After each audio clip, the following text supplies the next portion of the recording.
সবাইকে স্বাগত জানাচ্ছি ঘরকন্যার সহজ পাঠে। আজকে আপনাদের সাথে আমি শেয়ার করব আমি সাপ্তাহিক যেই সবজি বা তাজা সালাদগুলি আসে সেগুলি কিভাবে সারা সপ্তাহের জন্য রেডি করে রাখি। আসলে এই ধরনের বাজার যখন আসে তখন যদি ঠিকঠাক মতো একবারে অর্গানাইজ করে না রাখি তাহলে দেখা যায় অলসতার কারণে হোক বা সময় স্বল্পতার কারণে হোক এগুলি আর কাটা হয় না, খাওয়া হয় না, ফ্রিজে থেকে শুকিয়ে পচে নষ্ট হয়। তাই কয়েকবার এরকম করার পর আমি যেটা করা শুরু করেছি সেটা হলো যখনই বাজারগুলি আসে একদিন সময় করে আমি সেগুলি অর্গানাইজ করে রেখে দিই, তারপর সারা সপ্তাহ ধরে সেগুলি ইউজ করি। তো আজকে সেটাই আপনাদের সাথে শেয়ার করব। তো আপনারা জানেন যে সপ্তাহের শুরুতেই আমি মিল প্ল্যান করে ফেলি যে কি কি রান্না করব। সো কোন দিন আমি সালাদ করতে চাই, কোন খাবারের সাথে কোন খাবারে আমি ক্যাপসিকাম রান্নার মধ্যে ইউজ করতে চাই, কবে আমি নুডলস করতে চাই, এই সব কিছু কিন্তু প্ল্যানিং মোটামুটি আমার মাথার ভেতর থাকে।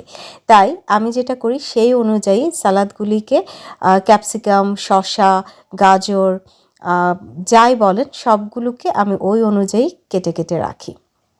তো এবার এই সপ্তাহে আমার ফুচকা বানানোর প্ল্যান ছিল, তাই হচ্ছে আমি কাঁচামরিচ সহ এরকম একদম কুচি করে রেখে দিয়েছি। আর লেবু হলো এমন একটা জিনিস যেটা না কেটে সামনে দিলে আর খাওয়া হয় না। তাই আমি লেবুগুলো খুব সুন্দর করে ধুয়ে পানি টিস্যু দিয়ে মুছে তারপরে এরকম করে কেটে একটা কাচের জারে রেখে দিই। এতে করে সামনে থাকে, কাটা থাকে, খাওয়ার সময় জাস্ট বের করে খাওয়া হয়। আর এই সমস্ত সবজি, শসা, ক্যাপসিকাম এই সবগুলোই কিন্তু আমি প্রথমে খুব ভালো করে ধুয়ে তারপর পানি ঝরিয়ে টিস্যু দিয়ে আবার পানিগুলি মুছে মুছে তারপর কেটে বক্সের টিস্যু বিছিয়ে তারপর সবজিগুলো বা সালাদগুলি আমি রাখছি। ধনিয়া পাতাগুলো একটু মিয়ে গিয়েছিল, একদম বরফ ঠান্ডা পানিতে কিছুক্ষণ ভিজিয়ে রেখে তারপর পরিষ্কার করে ধুয়ে পানি ঝরিয়ে আবার এরকম টিস্যু দিয়ে চেপে চেপে বাড়তি পানিগুলো আমি একদম শুকিয়ে ফেলছি। শুকিয়ে তারপর এটাও একটা বক্সের টিস্যু দিয়ে তার উপর ধনিয়া পাতা দিয়ে তারপর আরেকটা টিস্যু দিয়ে আমি রাখবো। তো এইভাবে যখন আপনারা সালাদ বা সবজি বা কিছু রাখবেন তখন কিন্তু বেশি চেপে চেপে রাখা যাবে না, একটু বাতাস চলাচল করতে পারে এরকমভাবে রাখতে হবে।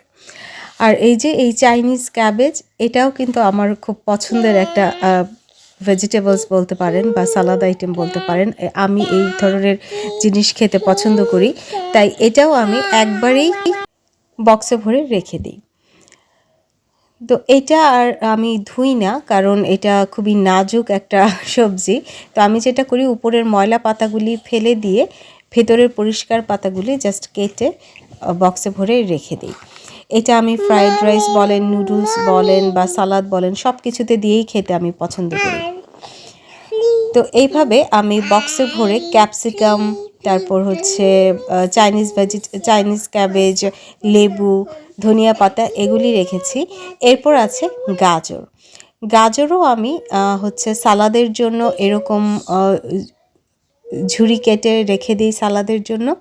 এটাও কিন্তু আমি ধুয়ে পরিষ্কার করে পানি শুকিয়ে তারপর রাখছি। আর কিছু গাজর আমি এভাবে কেটে পানির মধ্যে রেখে দিই, এতে করে আমার বাচ্চারা যখন খেতে চায় যে কোনো সময় ওরা গাজর পছন্দ করে খেতে পারে। তো এই তো এভাবেই আমি রাখি।